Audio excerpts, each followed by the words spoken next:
నా పేరు మొహమ్మద్ జహాంగీర్ బాబా. మా ఊరు ఎర్రారం గ్రామం, డిండి మండలం, తాలూకా దేవరకొండ, డిస్టిక్ నల్గొండ. నేను ఫస్ట్ నుంచి 2 బండ్లు ఉండే.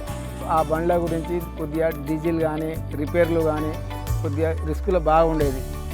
రూపాయి సంపాదిస్తే రూపాయి ఖర్చు దాంట్లోనే పోతుంది. నాకు మిగలడం అనేది ఉండకపోయేది. నేను ఈ ఫర్బుజన్ బండ్లకు నాకు తెలియదు, అంత ఈ మార్కెట్లకు నేను వేయలేదు, మా డిస్టిక్లో లేవు బండ్లు. ఆ బండి గురించి నేను ఒక బండి తీసుకున్నాను. ఆ బండి నెల లోపలనే నాకు 350-400 గంటలు వర్క్ చేసింది. ఏ పనికి పోయినా కానీ, నాగళ్ళకు పోయినా, కల్టివేటర్ పోయినా, రోటోవేటర్ పోయినా, 2 నాగల పోయినా, మిషన్లో పోయినా కానీ బండి లా కూడా బాగుంది, ప్లస్ డీజిల్ మైలేజ్ బాగుంది. వర్క్ కూడా రైతులు నచ్చిరు. అప్పుడు బండి ఆగకుండా తిరిగింది. ఈ పక్క బండి ఆగేసింది. నాకు ఏ బండి అది? ఈ బండి ఆదాయం మెయింటెనెన్స్ చూస్తే దీనికి చాలా డిఫరెన్స్ ఉంది. ఇప్పుడు నాకు 2 బండ్లు ఉన్నాయి, ఫర్బుజన్ బండ్లు. మైలేజ్ బాగుంది, దునకాలు కూడా బాగుంది, ఖర్చులు అనేది ఏం లేదు. బండి స్టీరింగ్ తోలినా కానీ డ్రైవర్లకు కూడా ఆరాము ఉంది.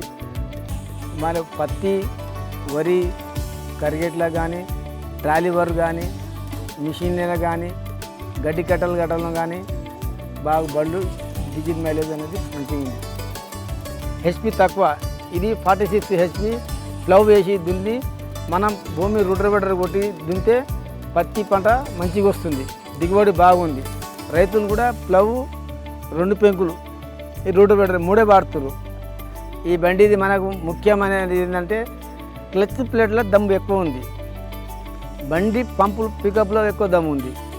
బండి దిగబడే ఛాన్స్ అనేది లేదు.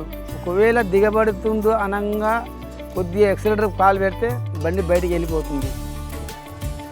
అందులో నేను తీసుకున్నాను కాక ఇంకా చాలామంది రైతులకు 70-80 మంది మా ఫస్ట్ మల్లెపల్లి షోరూంలో ఫర్బుజన్ బండ్లు 7 బండి మా బండి తీసుకున్నప్పుడు ఇప్పుడు 97-100 బండ్ల కాడికి వచ్చేసింది.